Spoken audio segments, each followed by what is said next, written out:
I let out a quiet breath as I settled into my seat, adjusting my posture to relax into the smooth, dark leather. The first-class cabin had that familiar blend of luxury and quiet, subtle overhead lighting, polished wood finishes, and the muted sounds of passengers settling in. I liked flying.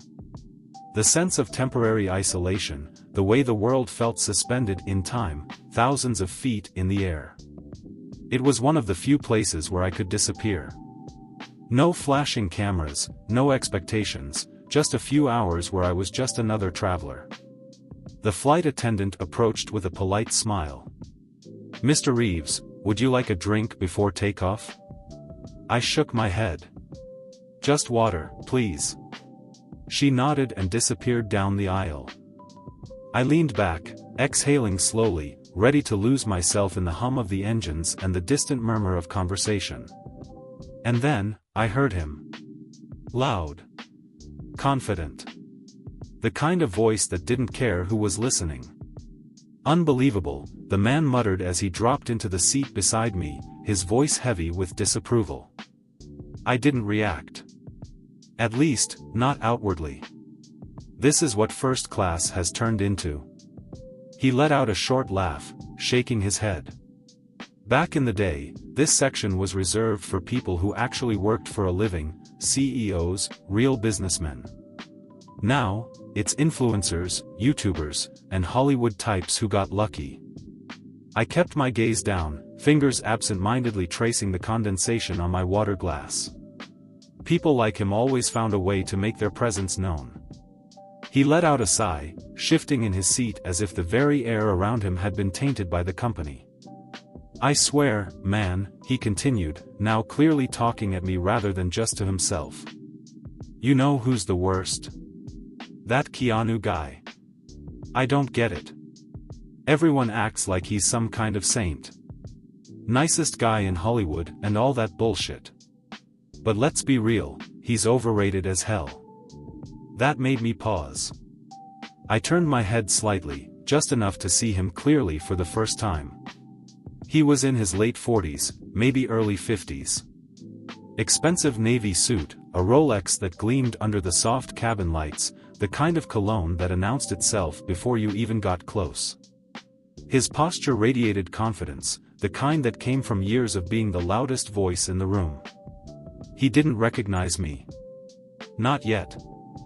"I mean, come on," he went on, oblivious. "Guy got lucky in the 90s with some action movies, then coasted off that ever since. The Matrix wasn't even that good. And don't get me started on John Wick, it's just the same damn thing over and over. Point a gun, shoot, repeat. That's talent?" A few passengers around us shifted uncomfortably. The woman across the aisle stole a glance in my direction, her eyes widening slightly in recognition. The businessman a row ahead stiffened, turning just enough to glance over his shoulder. The flight attendant from earlier hesitated for a moment before continuing her way down the aisle, her expression carefully neutral. They knew. He didn't. Not yet. "Hollywood is a joke, man," he chuckled, taking a sip of his drink. "Just a bunch of overpaid nobodies who think they're important. And that Keanu guy? Total fraud. Probably a nightmare in real life." I set my glass down carefully. My rings clinked softly against the crystal. He was waiting for a reaction. That much was obvious. He expected me to agree, to laugh, maybe even join in. Instead, I just smiled. And that's when I saw it, the flicker of confusion, the split-second hesitation. Something in his expression shifted. His eyes scanned my face again, slower this time. I could almost hear the mental gears turning, piecing together what everyone else in the cabin already knew. The realization was coming. And I was going to enjoy every second of it. For the first time since he sat down, the man beside me finally went silent.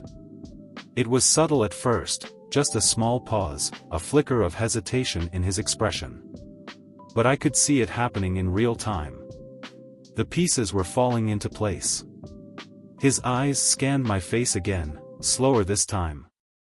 Then down to my hands, where the rings I always wore glinted under the soft cabin lighting. Then back up. I didn't say a word. I didn't need to. I watched as the color in his face shifted, as the arrogance that had dripped from every word only moments ago started to evaporate. His mouth parted slightly, as if trying to find something, anything, to say. The businessman across the aisle gave a small, knowing smirk before returning to his laptop. The woman a few rows ahead turned away, clearly pretending not to listen but stealing occasional glances in our direction. The entire cabin had felt the shift in energy. But no one was going to save him. Not from this. You're Keanu Reeves. His voice was quieter now, the confidence gone. I took a slow sip of my water before setting the glass down again, carefully, letting the sound of it touching the table fill the silence between us. I said simply. And that was it. That was all it took to destroy whatever illusion of control he had left. He let out an awkward, breathless laugh. Man, I had no idea. I didn't mean any of that. I turned my head slightly, giving him my full attention for the first time. You didn't? He swallowed. No, man. I was just talking, you know. Just making conversation. I wasn't being serious. His eyes darted around the cabin, looking for someone, anyone, to back him up. But all he found were passengers pretending not to watch. It was fascinating to watch him crumble in real time. Moments ago, he had been loud, confident, absolutely sure of himself. Now, he was shrinking. Look, man, he tried again, his voice lower now. I actually really respect you. I've seen your movies. You're a great actor, seriously. I was just joking around. That's all. I let the silence stretch between us, watching as he squirmed under the weight of his own words. Then, finally, I leaned back in my seat, giving him a small, polite smile. Don't worry about it. He blinked. Really? Yeah, I said, picking up my water glass again. You were just talking, right? Just making conversation. His throat bobbed as he swallowed. Yeah. Right. Just conversation. But we both knew that wasn't true. I turned away, shifting my focus back to the window as if he no longer existed. And that, I think, was worse than anything I could have said to him. Because from that moment on, he didn't make another sound. For the rest of the flight, he sat stiffly in his seat, his posture no longer relaxed, no longer dominant. He didn't make a single phone call. Didn't brag. Didn't talk about first class or business or how much better things used to be. He just sat there. Silent. And when the plane finally landed, as the flight attendants made their rounds and passengers started collecting their things, he finally turned to me one last time.